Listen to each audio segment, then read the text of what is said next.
Alright guys, the time is now for a showdown between the Greenskins, who are going to be led by a Night Goblin Warboss atop his mighty Squig, the Tomb Kings, who are going to be led by the crazy surfer lady thing. We're here, High Queen Kalita. So without further ado, let's jump right into this match and have some fun.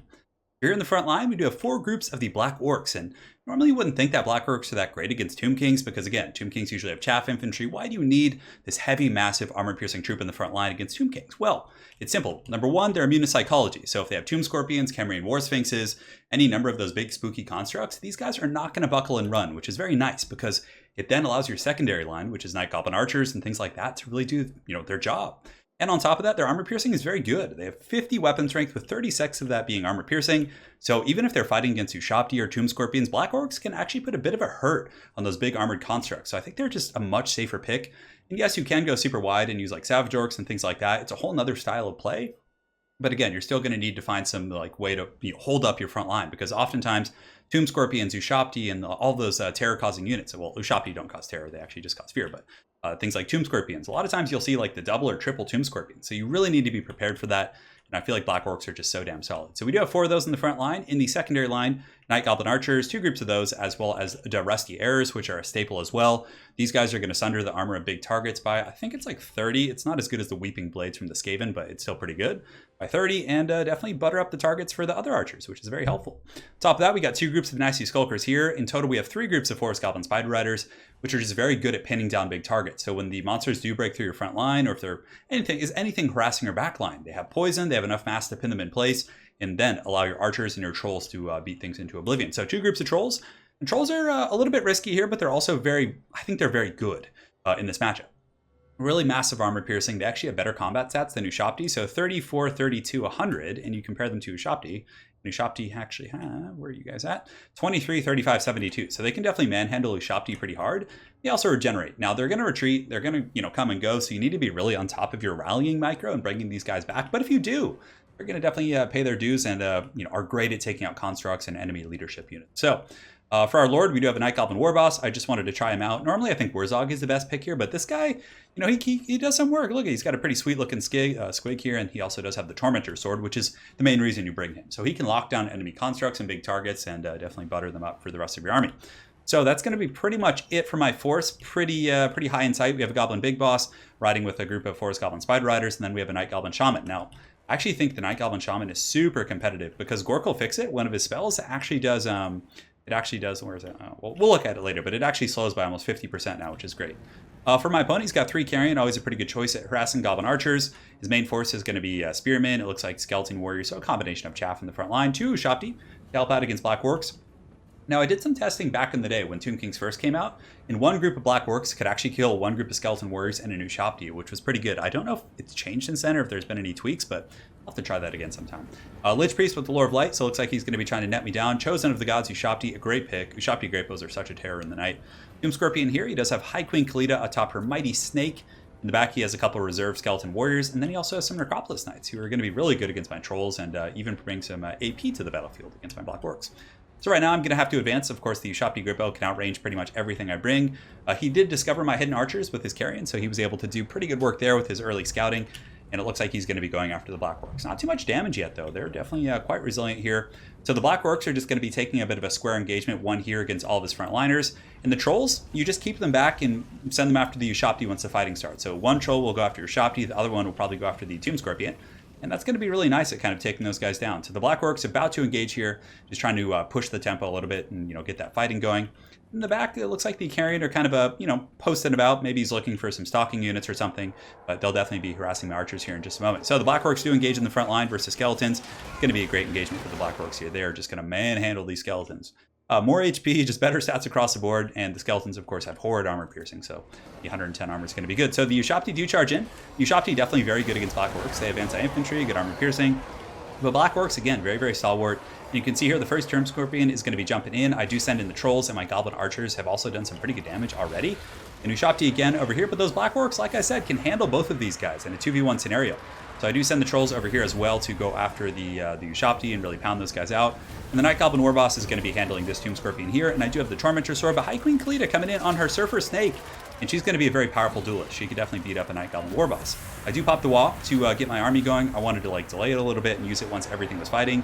In the back of the carrion have swooped in, but I had Forest Goblin Spider Riders and Nasty Skulkers in reserves just waiting to feast on those guys.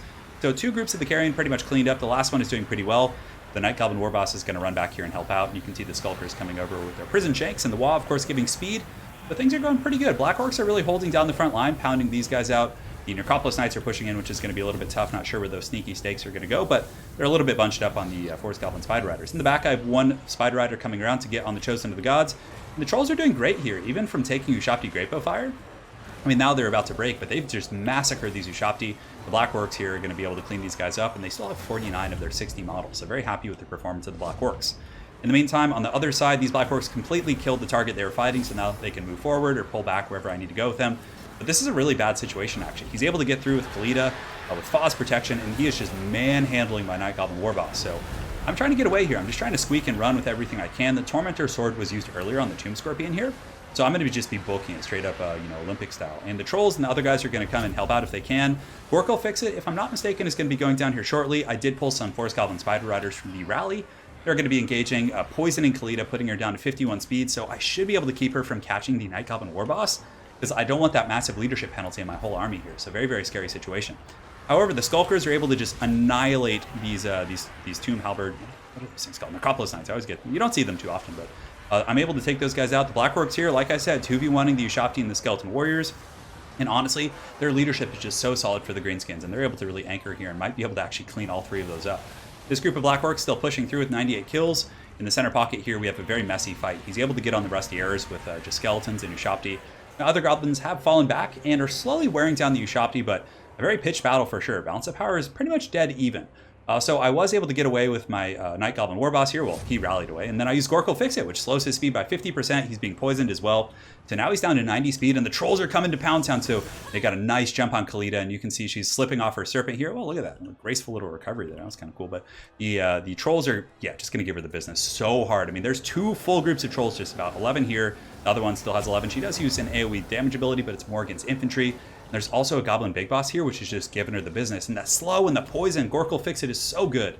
In the back, he does go after me with his Lich Priest, but before he got the charge off, I used the Tormentor Sword to stop the charge, and that means I can actually fight a bit of a fair fight. Now, I only have 600 HP, but his stats are pitiful compared to that of a Night Goblin Warboss. I feel like I can actually engage here and maybe even take him out. The Rusty Arrows are going to, or Night Goblin Archers are helping with a little bit of Overwatch fire. We're definitely going to be going in to fight that. High Queen Khalida is running, but you can see the Goblin Big Boss just hot on her 6. She's got 197 HP. She's about to be prison shanked just by a horde of angry trolls, and down goes the crazy snake lady as she returns to the desert where she belongs, and she's just going to be trampled and kicked by the trolls on the way out. Pretty glorious stuff. But the Black Orcs in the front line, like I said, doing pretty good. They cleaned up here. These guys who were just being 3v1 pretty much won their fight. These ones are doing great. One group of Black Orcs obviously took quite a bit of damage from Tomb Scorpions and Ushabti Greatbows, but still, 116 kills. I mean, it's mostly against chaff, but still, really anchoring and allowing me to fight these isolated fights here in the back line. In the meantime, this Lich Priest is actually not able to do too much against the Night Goblin Warboss, who does get the gold shield block. That only matters against missiles, but it's still really cool. And the Lich Priest is actually getting spanked by this little this goblin on his squig here, which is pretty cool. So we're able to get that guy down, isolate him in the back. And now that Khalida is gone, we're able to pull ahead in the Balance of Power. Goblins shooting in, Nasty Skulkers holding the front line, and back here the Trolls are just going after this Tomb Scorpion here. And Trolls are a very good counter against Tomb Scorpions. Yes, they're going to run and have issues at some point, but they still do a ton of damage. You can see the Tomb Scorpion taking some mighty blows here from the Trolls. Now, I could have gotten all the Trolls and passed past the Tomb Scorpion and then surrounded it, and I would be doing a lot more damage. So a little bit suboptimal the way I'm engaging there, but the Tomb Scorpion is crumbling at the very least. Forest Goblin Spider Riders in the meantime shutting down the Chosen of the Gods, able to kind of, bog those guys up and get some good work. And from there, you can see there's going to be a mass crumble for the Tomb King's army. So well played to my opponent. It was a super fun game. I just love, that's actually one of my favorite matchups, just getting to use Trolls and just kind of Lords that are a little bit different. The Night Goblin Warboss was pretty good there. The Tormentor Sword in the beginning was able to lock up a lot of the constructs and allow me to get good engagements. I didn't really get to show you guys that, but I felt like he was pretty good. Now, I still think WAAAGH is way more competitive because the Bonewood Staff is just such a good item. It is so insane. Giving 13 melee attack to your army like nonstop is just game breaking. So he's still the most competitive. FG is really good, and of course his Lore Magic is solid and allows you to bring 2 Goblin Big Bosses, but I still feel like the little Night Goblin Warboss here did a pretty good job. Quite proud of the guy. And yeah, Black Orcs are really the best anchor in the front, I think, in this matchup. And Night Goblin Archers did well. And of course, if your opponent knows there's going to be Black Orcs, they can accommodate that. But I do think that they're a relatively safe pick. And if you want, you can even go like 2 Black Orcs and then bring like 4 Savage Orcs. And that can actually be pretty strong as well, because Savage Orcs really punch a hole through skeletons and they're cheaper and you can go wider. So there's many, different schools of thought for that. But I really do like the Black Orcs quite a bit. Trolls did good, able to pin up the constructs. And by the end of the game, they were full health with their regeneration. They killed Khalida. They were able to just do a ton of work. So yeah. And for my opponent's army, I liked it. It was fun seeing Khalida. The skeletons in the front line, just Chaffee, obviously. Ushopti, he had answers for Black Orcs, but I think the density of the Black Orcs was a little bit tough, but he still routed off 2 groups. I think the Necropolis Knights getting a little bit tangled up in that middle engagement when he tried to Alpha Strike my Lord was really rough. Like losing a very expensive unit like that that early in the game, I think that was something that set him back a little bit. But aside from that, it was a very close game. Had he killed my Night Goblin Warboss, I could have very well lost that game for sure. So very well played to my opponent, the Glorious Feeder. Look forward to running into you again on ladder, and hopefully you guys enjoyed this Greenskin versus Tomb King showdown. Have an excellent night, guys, and take care.